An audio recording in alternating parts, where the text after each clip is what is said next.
and we wish you all the best. Competitors, your time will begin when you start speaking. Thank you. What we see here is the yin-yang principle, which is about combining seemingly contradictory factors together in harmony. And we see parallels to your problem, namely that internal as well as external stakeholders could benefit from increased transparency. Welcome to Project Clearview. My name is Alex, this is Thierry, Nela, and Matteo, and together we are Peak Consulting, and we're excited to present to you our solution today. I'm going to jump right into the executive summary. First of all, we've identified two main operational inefficiencies. We have restricted balance visibility and a delayed reporting cycle. And additionally, we've identified two improvement opportunities for the foundation. First of all, the opportunity to improve donor engagement through greater transparency, as well as opportunity to improve planning accuracy through predicting forecasting. Our Clearview solution has three parts: an operational fund mirror to eliminate the inefficient fund balance inquiries. Then we have a donor portal to enhance the donor experience, and we have fund forecasting to strengthen the financial planning. Our strategy is going to reduce the workload for foundation employees. We're going to increase donations and revenue for the foundation, and in general, we're going to reduce operational costs and inefficiencies. So, as already mentioned, we've identified two operational inefficiencies that were detailed in the case. First of all, we have the access constraints for signatories who want to access fund balances, leading to increased workload for foundation employees. And secondly, we have a reporting delay for fund balances with 4 to 6 week time lag. What we've done here is we've visualized the process for signatories to request for account funds. And what's important are these red arrows, which are avoidable friction and avoidable inefficiencies that we've identified. And what we're going to do with our strategy is eliminate these friction and these inefficiencies. Secondly, as already promised, we've identified also two potential improvement opportunities for the foundation. On the one hand, in our analysis of similar foundations, similar philanthropic organizations, we see that a large point for donors is not enough transparency for spending. And we've seen that if a foundation is able to leverage higher transparency, this can lead to to increased donations and higher revenue. And we've also seen that different organizations and funds and foundations that are similar to yours use predictive forecasting tools that can greatly increase planning efficiency, leading to a better operational process in the foundation. Finally, we've personified the analysis with employee Emily, and she's an employee at the foundation. And first of all, her workload increases through signatory requests that are constantly coming in, and she also sees that there's a lack of transparency, so we could increase transparency for donors and could use planning tools to better the process. Now I'm going to hand over to Thierry and Nela, who are going to talk to you about our Clearview strategy. Thank you, Alex, for this in-depth analysis. Let me introduce to you our strategy, Clearview. It's based on 3 pillars called state, trust, and ahead. And let me go right into our solution to address your immediate operational gaps. So we have 3 options that we've evaluated. First and foremost, you could hire an employee that is solely responsible for giving out the information about who are statement recipients to the signatories. Or you could also buy an entirely new system outside of PHSA governance and already have this incorporated. But what we think is the most viable and future-proof solution is to build a system on top of your current architecture for the signatories to have a point of contact. And this is what we call our program operational fund mirror. So what you can see here is the process, once again, of your information workflow. And what we can see is operational fund mirror bridges the gap between the information from PeopleSoft and the signatories directly without having the friction of the statement recipients and the signatories on both sides. Taking a look at the program's functionality, we have on the one hand side the statement recipient information that is directly available for the signatories in our system. And we also conquered the problem of statement recipients not knowing that they are responsible for a fund by incorporating an acknowledgement process into the staff onboarding. On the other hand side, the more important part is that signatories can check the balance of a fund directly in the system, and Emily can also enter new expenses into it. And afterwards, this information, the pending balance, gets reconciliated with the new statements from PeopleSoft. So if we take a look at the dashboard itself, we can see that employee Emily is greeted with this actual balance of this fund, and she can also see the recent expenses made as well as the contact information of the statement recipient. Of course, we also took into consideration and compliance and regulatory things. First and foremost, the Canadian data residency that you're obliged to, and also that our platform is informational only. So PeopleSoft still is the only source of truth in the end for your fund balance. Now, taking a look at the architecture behind it, especially the reconciliation architecture, we can see that the whole process from PeopleSoft until our operational fund mirror platform is fully automated. And how this is done, it starts with the scheduled exports of the statements from PeopleSoft. And then we have a robotic process automation bot, an RPA bot, who will detect the new file, read it, extract the necessary data, check it, and also input it into the system. And we can see similar approaches from Canadian hospitals already live, with over 2/3 of reduction in reconciliation times. Now, talking about additional opportunities we've identified for you, first I want to talk about the donor fund portal.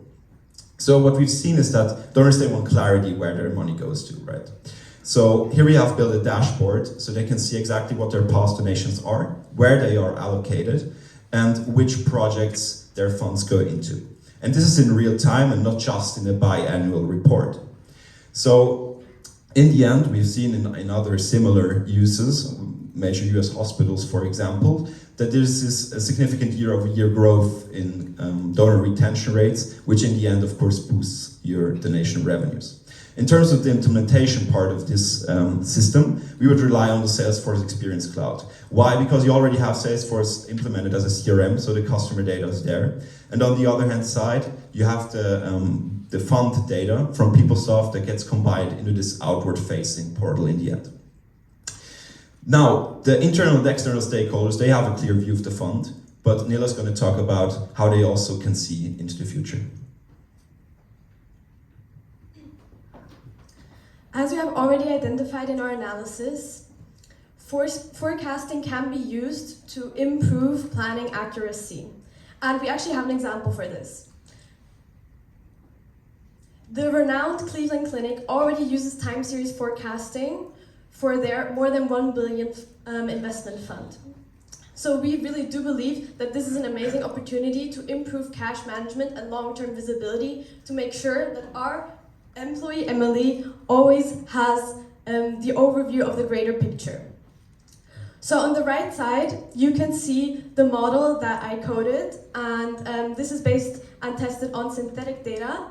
And the green dashed line is the forecast of the model, and the red is the real data. So we can see that this model already stays within the 80% confidence interval permanently, making it already useful for implications. And important to mention on the technical side is that the Sarmax time series model includes exogenous variables that are quite easily adjustable to the foundation's need and the data they have. So for now, it, for example, includes if it is a lottery period or not. So overall, our strategy Clearview reduces your manual bottlenecks and ensures an efficient and transparent platform for all stakeholders to make sure that employee Emily can actually focus on her work and that the signatories have a smoother process to apply for expenses. So how are we going to implement this strategy? On this slide, we have identified the main risks, and I'd like to focus on the risks that we have identified to have the highest likelihood in our risk matrix. which is insufficient adoption because the signatories might keep on emailing the foundation staff out of habit. And we have mitigated for this by ensuring system-enforced onboarding acknowledgement and also redirect policy. So this means that staff would just respond to those emails with the link to our new platform instead of actually handing out the information. On this slide, we have assigned the risk to risk owners because we believe that a risk without clear ownership is a risk that remains unmanaged. And here I would specifically like to point out the Vice President of Finance, which is owner of the risk that our strategy includes taking PHSA governed financial data and displaying it on a separate website.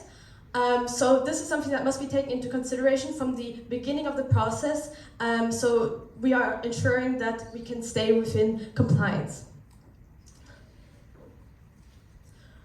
So here we have our overall timeline of the implementation, and important to point out is that our strategy, ClearView, can be initiated immediately with the pilot project going live within 7 months, and we actually think this is a conservative estimation, and if the resources are allocated correctly and intensively, it should be possible within 4 months.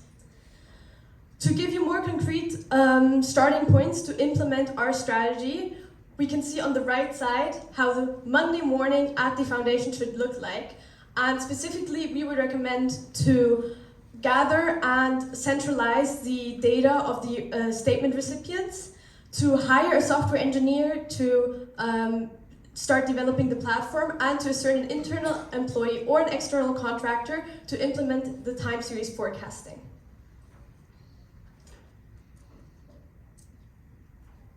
Lastly, we have taken the most important actions of our timeline and identified key milestones to achieving them. And here I'd like to focus on the building of the operational fund mirror, which has 2 very important milestones. One, the core platform skeleton deployment, and then second of all, the RPI ingestion and validation being live, because this is when the Soft People platform is going to be connected to our platform. So now that we have shown that our strategy has clear points to start implementing it and is realistically implementable, I'd like to hand over to our numbers guy to show the potential impact of it. Thank you very much. Great. So to calculate the financial impact of our strategy, both on our costs and our revenues of the foundation, we analyzed the financial statements of the foundation. And what truly stood out to us first is, of course, that the main driver here in terms of the financial benefit is the increase of the donations through enhanced transparency. However, there are other relevant aspects to consider, for example, savings coming from increased efficiency and of course also CapEx and OpEx for the software development. And so overall we can see here that we have a financial benefit of around 1.2 million Canadian dollars in the first 18 months just for the foundation. However, we don't have to forget that our efficiency programs are also relevant in the end for the hospital itself. So we have there an increase as well. So overall, and only in the first 18 months, there will be an increase of around 1.5 million Canadian dollars. Great. And also in the long run, we can see that the donations we get rise much more faster than our operations costs do, which is also beneficial for us and in the end for the hospital. And so you can see that with our strategy, the foundation will get a clear view on like the operations and the financials, and through that we will bring harmony. We will bring the yin and yang into harmony again. Thank you very much.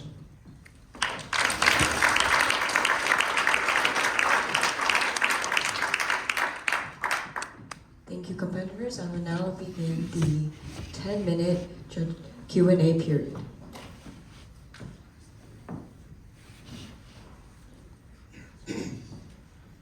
Thank you very much for the presentation and all the hard work. Just a couple of questions. The first one, I think I saw something about hiring a software person, right? What would be the scope of that role? What would that person really do? Well, they would be the ones, especially developing the skeleton platform. I mean, the advantage of our strategy is that it isn't a full 0 to 100 platform that needs to do everything. No, we are feeding off of the platforms that already exist. But of course, like the mock-ups that you saw, those are the ones that would need to be created. And the scope of it really depends on the timeline of the project. If the goal is to have the pilot project going live within 4 months, we do believe it should probably be a team even of more than one person. Yeah, that really depends on also after consulting with the engineers that you're going to hire, what they think. Okay, thank you for that. And then just one follow-up question. I saw you had a good slide on risks. What do you think would be the one biggest risk that can derail this whole thing? That's a very good question. I'd say actually for the donor platform, it would be the reputational risk, because we are trying to be more transparent and giving the donors a better look into how their money is being spent. But then if they basically see an aggregation of internal expenses and misinterpret this and don't agree with that, that is a huge reputational risk. And once that trust gets lost, losing donors basically, well, that's one of the worst things that could happen. So I think that would have probably one of the highest impacts. Thanks, and probably a question I think maybe for you, but anyone can take it. On the testing of the forecast, what data did you use to backtest the model? Yes, exactly. So I tried to find a similar data set, but it was a little bit difficult finding one that has enough information.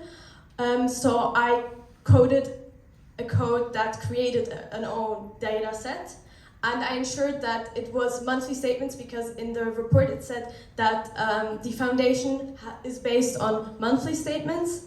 So I ensured that it was the same, and it also had some like volatility and a growth trend overall to make it as realistic as possible. So it is synthetic data, but it should work just as well on real data, and especially if you adjust the features to the things that are important to you and you have seen and experienced have the biggest impact on the fund balance.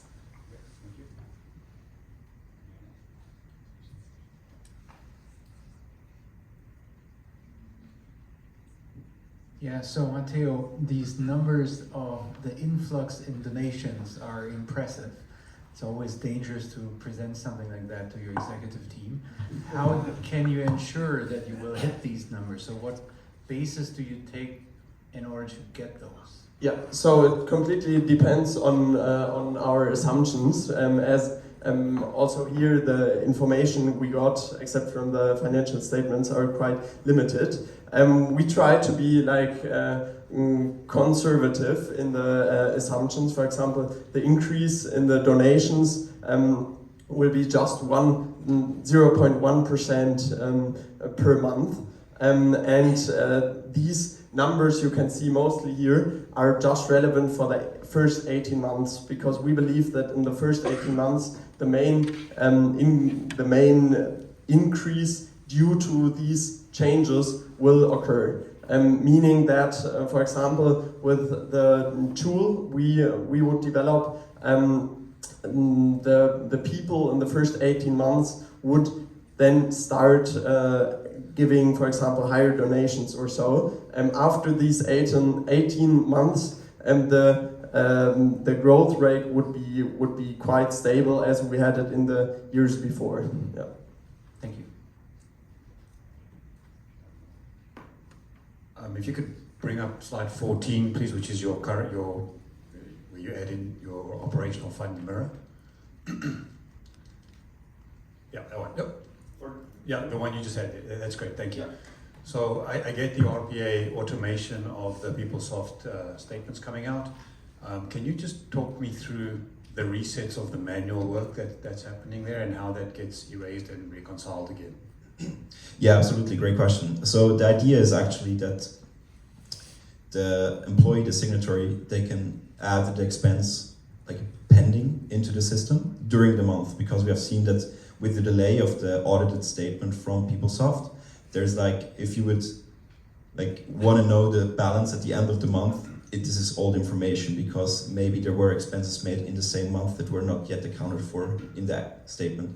So in the end, what we would do is, as soon as the new statement would come out, we would compare the numbers in operational fund mirror. So what is the actual balance we now see in the fund as it is, and what are the aggregated expenses made temporarily in the system, and we would just erase the delta there and see where the problem lied, or maybe which expense was responsible for that error or for the delta.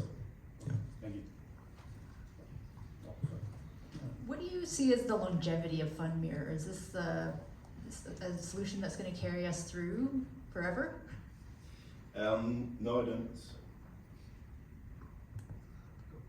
I don't think so, because this is entirely in a solution that just builds on top of your current architecture. And as we've seen in your game plan for us, this is actually just a solution for the next few years. And afterwards, when you complete architecture will change, of course, operational fund mirror hopefully will not be needed anymore, because the process is made up like this, that there isn't this inefficiencies that we see at the moment. So for us, it's just an interim solution until we decide, okay, we're going out of PHSI governance, or we stay and we build a new system that is more operationally efficient. Yeah.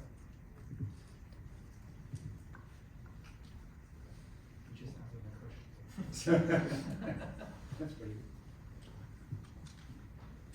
good. So, thank you for this. In the implementation of your system, you mentioned the red lines will disappear eventually. The question here is, and that's not the word, sorry. The system is supposed to, you have a system, core system that only gets updated once per month, and then we want to make sure to approve expenses during that month. How do you control overspending? How to make sure that people don't, multiple people, you have 5 people drawing from the same fund. How do you prevent overspending? I mean, that's a great question. That's what we also fought through during the solving of this case. And I think our solution really allows you to prevent overspending, which currently could happen. Because as I've said before, the statement is just released once a month. So during that period afterwards, there could be huge expenses made that are not yet accounted for in the statement that is current at the moment. So with this system, you have one source of truth, in a sense that everybody knows if there was an expense made in the current period that was not yet accounted for in the actual fund. So if you have the new statement released at the end of the month, this will get updated, and then you know the balance that is actually there. And over the month, all the expenses entered into operational fund mirror will get aggregated and updated live into the system without having been spent in money already. So you prevent overspending even better than it was before. Does that answer your question?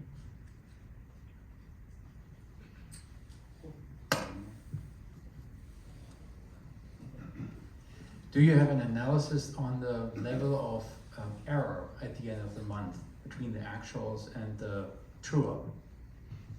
Yeah, we looked into it, and I think usually it would be quite small. I don't give you an exact number, but I think because you have this safety feature of different signatories having to sign huge expenses, I think it would be quite small in the end. And you also have, of course, all the approval process, the internal process, which we don't know about right now, which is still, of course, incorporated. So in the end, you won't have a huge delta. I mean, the only thing that could happen is that it's already in operational fund mirror as an expense, but was not yet really paid for. Yeah.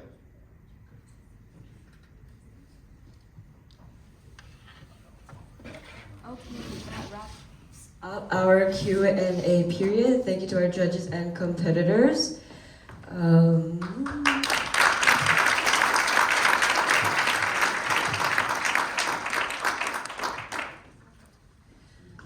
Thank you to the team once again.